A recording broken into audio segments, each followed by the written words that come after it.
ఈసారి ఏర్పడే సూర్యగ్రహణం సాధారణ గ్రహణాల కంటే చాలా ప్రత్యేకమైనదిగా నిలుస్తుంది. ఏర్పడే విధానం, చూసే ప్రాంతాన్ని బట్టి ఇది భిన్నంగా ఉంటుంది. ఈ సూర్యగ్రహణం కొన్ని ప్రాంతాలలో చాలా క్లియర్గా కనిపించే అవకాశం ఉంది. ఖగోళ పరిశీలకులకు, ఖగోళ శాస్త్రజ్ఞులకు ఇది అరుదైన ఒక అవకాశంగా భావిస్తున్నారు. ఈ సూర్యగ్రహణంలో సూర్యుడు సంపూర్ణ సూర్యగ్రహణం కంటే భిన్నంగా మెరిసే అర్ధ చంద్రాకారంలా కనిపించనున్నాడు. ఎవరో సూర్యుడిని ఆకాశంలో తింటున్నట్టుగా ఉంటుంది.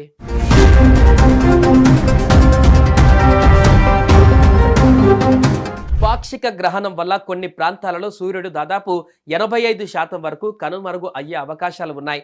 ఆదివారం అంటే సెప్టెంబర్ 21వ తేదీన భారత కాలమానం ప్రకారం రాత్రి 10:59 గ్రహణం ప్రారంభమవుతుంది. రాత్రి 1:11 సమయంలో గ్రహణ గడియలు అధికంగా ఉంటాయి. ఆ తర్వాత సెప్టెంబర్ 22వ తేదీన తెల్లవారుజామున 3:23 గ్రహణం ముగుస్తోంది. అయితే ఇండియాలో రాత్రి సమయం కాబట్టి ఆ పాక్షిక సూర్యగ్రహణం వల్ల ఎటువంటి దుష్పరిణామాలు ఉండవని భావిస్తున్నారు.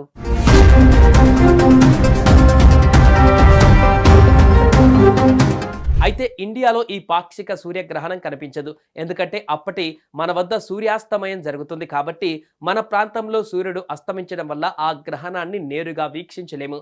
ఆ ఖగోళ అద్భుతం కేవలం దక్షిణ ధృవ దేశాలలో మాత్రమే దర్శనమిచ్చే అవకాశాలు ఉన్నాయి. పసిఫిక్ దీవులు, అంటార్కిటికా, న్యూజిలాండ్, తూర్పు ఆస్ట్రేలియాలో మాత్రం ఈ గ్రహణం కనిపించే అవకాశాలు ఉన్నాయి. ఆస్ట్రేలియా, న్యూజిలాండ్ దేశస్థులకు మాత్రం సూర్యగ్రహణం స్పష్టంగా కనిపిస్తోంది. అంటార్కిటికాలోని కొన్ని ప్రాంతాలలో సూర్యుడు సంపూర్ణంగా కనుమరుగు అవుతాడు. పసిఫిక్ సముద్రంలో ఉన్న దీవులను కాసేపు చీకట్లో కమ్ముకుంటాయి. ఇండియా, యూరప్, ఆఫ్రికా, అమెరికా దేశాలకు మాత్రం గ్రహణ వీక్షణ ఉండదు. మళ్ళీ 2 ఏళ్ల తర్వాత ఇండియాలో సూర్యగ్రహణ వీక్షణ జరగనుంది. 2027 ఆగస్టు 2వ తేదీన సూర్యగ్రహణం సంభవించనుంది.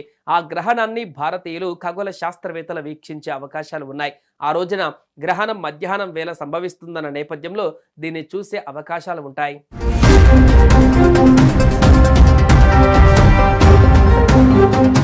ఈ సూర్యగ్రహణం చాలా అరుదైనదిగా చెప్పుకోవచ్చు. ఎందుకంటే ఇది సెప్టెంబర్ 21న ఏర్పడుతుంది.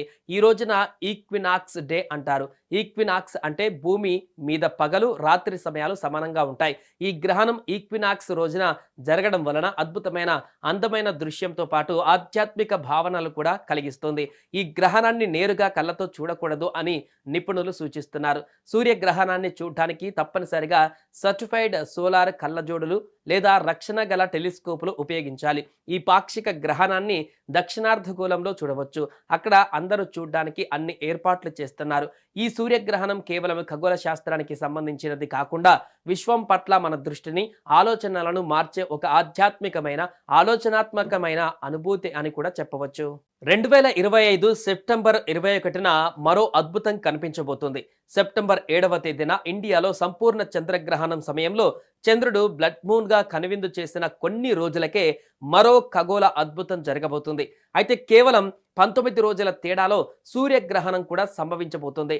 సెప్టెంబర్ 21వ తేదీన అంటే రేపు ఆదివారం రాత్రి అమావాస్య వేళ సూర్యగ్రహణం ఏర్పడుతుంది. ఇది ఈ ఏడాది చివరి గ్రహణం. అద్భుతమైన పాక్షిక సూర్యగ్రహణం సంభవించబోతోంది. ఈ పాక్షిక సూర్యగ్రహణం కేవలం పశ్చిమ దేశాల పవిత్ర నదులకు వెళ్ళలేని వారు ఇంటి దగ్గరే పండితుడి సమక్షంలో కూడా తర్పణాలిస్తారు. ఈ పనులు చేయటం వల్ల పూర్వీకుల ఆత్మలకు శాంతి లభించి వారికి పుణ్యం దక్కుతుందని చాలా మంది నమ్ముతారు. తర్పణాల తర్వాత బియ్యం పిండితో చేసిన ముద్దలను పూర్వీకులకు నైవేద్యంగా పెడతారు. ఈ ముద్దలను పిండాలంటారు. వీటిని ఆ తర్వాత కాకులకు లేదా గోవులకు ఆహారంగా అందిస్తారు. కాకులను పితృదేవతల ప్రతిరూపాలుగా భావిస్తారు.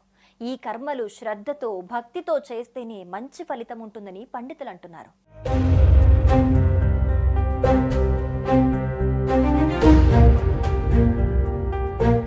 అయితే 2025 సెప్టెంబర్ 21న ఏర్పడే సూర్యగ్రహణం మన దేశంలో కనిపించే అవకాశం లేదు.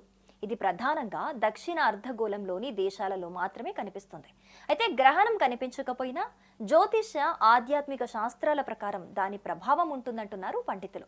పితృపక్షంలో చివరి రోజు మహాలయ అమావాస్య పూర్వీకులకు చాలా ముఖ్యమైన రోజుగా చెబుతారు. ఈ రోజున పితృదేవతలు భూమిపైకొచ్చి తమ వారసుల ఆశీస్సులను స్వీకరిస్తారని నమ్ముతారు. ఆ రోజు శ్రాద్ధ కర్మలు, తర్పణాలు, పిండ ప్రదానం చేయటం ద్వారా పూర్వీకుల ఆత్మలకు మోక్షం లభిస్తుందని, కుటుంబానికి వారి ఆశీస్సులు